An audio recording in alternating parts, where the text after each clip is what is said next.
Bonjour tout le monde, j'espère que vous allez bien. Donc c'est la dernière vidéo concernant la partie de la spectrométrie de masse. Donc j'ai déjà fait 3 vidéos concernant cette partie-là. J'espère de mettre une playlist.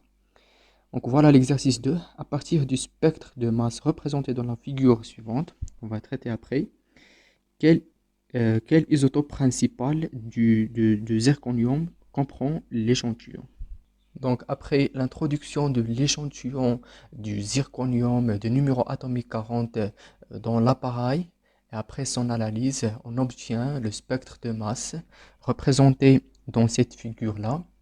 Donc, on obtient 5 isotopes, le premier, le deuxième, le troisième, le quatrième et finalement le cinquième. Donc ce sont des abondances relatives de chaque isotope du zirconium. Alors sur celui-ci, on remarque que pour chaque ion de rapport M sur Z, la hauteur du pic est grossièrement proportionnelle à l'abondance relative de cet ion. C'est-à-dire que chaque barre a une hauteur qui représente l'abondance. Le pic, alors la hauteur du pic. Donc la hauteur, bon, par exemple, si on prend le premier, zirconium 90, là on représente une abondance, c'est-à-dire abondance relative, enfin, proportionnelle, voilà, grossièrement proportionnelle. Je suis vraiment désolé parce que ce ne sont pas les valeurs les plus précises. Je vais vous donner après les valeurs. Donc, quel isotope principal du zirconium comprend l'échantillon? Puisque le pic du zirconium 90, donc voilà, alors c'est lui qui est le plus haut et le plus intense du spectre. Donc c'est lui qui a une hauteur, donc voilà qui présente une hauteur par rapport aux autres isotopes. Donc on connaît déjà que la hauteur du pic est proportionnelle à l'abondance relative. Donc, c'est lui qui présente l'isotope le plus abondant. On peut dire aussi que c'est l'isotope majoritaire de cet échantillon. Donc, la réponse, c'est ZR80. Je vais vous donner une très petite addition. Alors, les chimistes utilisent le spectre de masse pour déterminer la structure ou l'identité de composés inconnus. On a vu tout ça.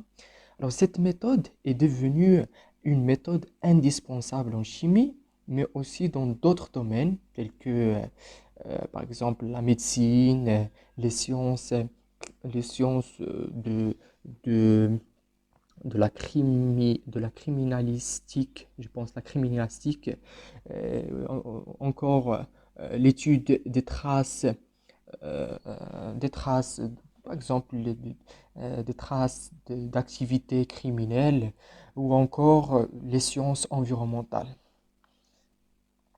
Donc voilà les valeurs exactes qu'on a eu à partir de la simulation du spectre du zirconium qu'on a déjà traité.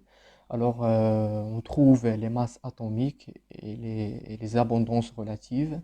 Donc on trouve les masses atomiques et les abondances relatives pour chaque isotope.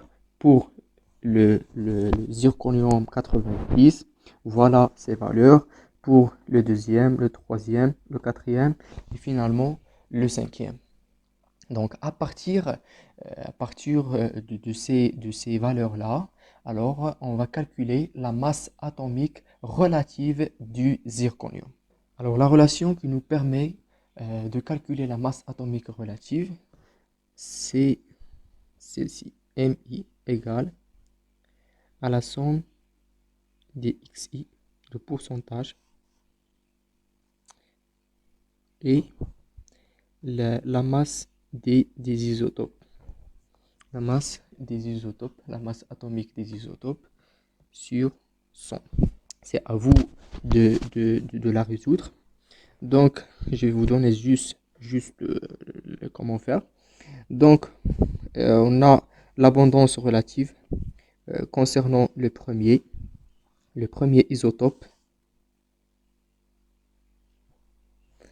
Le zirconium 90, c'est le plus abondant, il représente une valeur de 51,45 fois sa masse atomique, plus 11,22 fois 90,906, plus 17,15 fois 91,905, plus 17,38 fois 93,906, plus 2,8 fois 95,908. Et le tout va être divisé par 100. Et finalement, vous trouvez, alors après qu'on remplace les termes de l'équation par les valeurs numériques, et bon, les valeurs numériques des abondances relatives et des masses atomiques, vous allez obtenir un résultat de 91,22 unités de masse atomique. Donc si vous n'avez pas compris quelque chose, comme toujours, vous pouvez me contacter sur mon compte Facebook. Je vais vous mettre le lien dans la boîte de description. Et n'oubliez pas de partager avec vos amis. Et grand merci. À la prochaine vidéo.